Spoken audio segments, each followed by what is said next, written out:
ba ay may kagalit? O kaya meron kang kilalang tao na may galit sa iyo? O di kaya nag-aaway kayo ng inyong partner o nagagalit siya sa inyo? Gusto nyo ba na hindi kanya kayang tiisin? Gusto nyo ba na mawala yung galit niya sa inyo? Ito ang napakadali at napakabilis mong pamamaraan na gawin ito upang mawala yung galit niya. Hello mga guys, kumusta kayo? Panibagong araw, panibagong video na naman tayo, and sa araw na ito ay isa na namang video ang aking ituturo sa inyo, simpleng gabay o simpleng pamamaraan na makakatulong sa atin.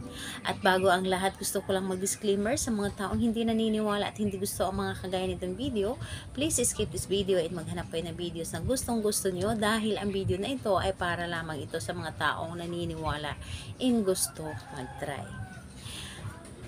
Ngayon po, ituturo ko sa inyo paano mawala ang galit ng taong merong galit sa inyo or hindi ka kayang tiisin ng taong minamahalin nyo. Halimbawa, kayo ay nag-aaway o nagagalit siya sa iyo.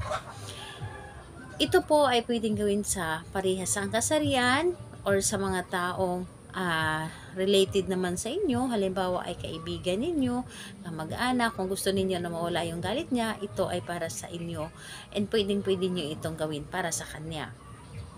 And syempre, higit sa lahat sa inyong mga partner. So ngayon po, kailangan mo lamang dito ihanda is panulat. So kailangan mo lamang dito maghanda ng panulat, and higit sa lahat yung sarili mo po. Panulat lamang at sarili mo, and kailangan na i-claim mo sa iyong sarili na ito ay gustong-gusto mong gawin, ito ay gusto mong gawin para sa kanya upang mawala yung galit niya at kayo po ay magkabati na. So kapag ready ka na, ay pwede mo na itong umpisahan. So ayun po, ang gagawin mo lamang dito, kunin mo ang inyong panulat. Kunin mo ang inyong panulat at dito sa iyong palad, kahit saang palad, pwedeng dito sa kaliwa, pwedeng dito sa kanan, pili lamang kayo.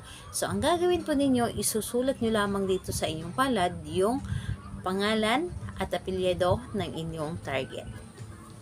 Yes po, pangalan at apelyido ng inyong target, at sa kanyang pangalan at apelyido, lagyan po ninyo ito ng heart. Iha-heart nyo lamang ito. So, kumbaga, yung pangalan niya at apelyido ay nasa loob ng heart.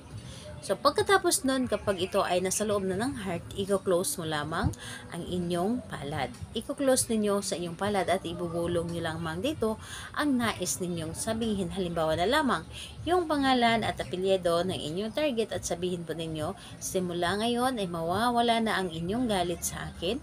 Ako ay hindi mo matitiis, tawagan mo ako o kausapin mo ako anumang oras.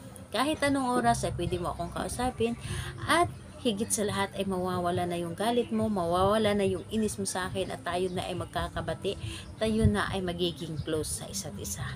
Kung ano man yung gusto mong sabihin na yung talagang nanggagaling sa inyong puso, yun po ang susundin ninyo.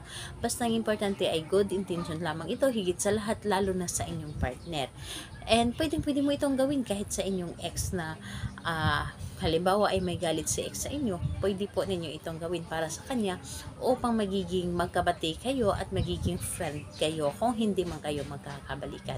So ayun po, gawin ito sa kahit anong araw at oras. Pwedeng sa gabi, mas maganda na gabi natin itong gawin para yung pangalan niya at apelyido dito sa iyong palad ay mananatili hanggang kinabukasan. And hayaan po ninyo ito na kusang mabura sa inyong mga palad. Halimbawa, kayo ay maghilamos pagkagising ninyo sa umaga or ano man yung gagawin ninyo. So, hayaan po ninyo na kusa siyang mabura. So, ayun po, sa kahit anong araw at kahit anong oras, pwede po ninyo itong gawin para sa kanya. Salamat po sa inyo. Bye bye everyone. God bless us all.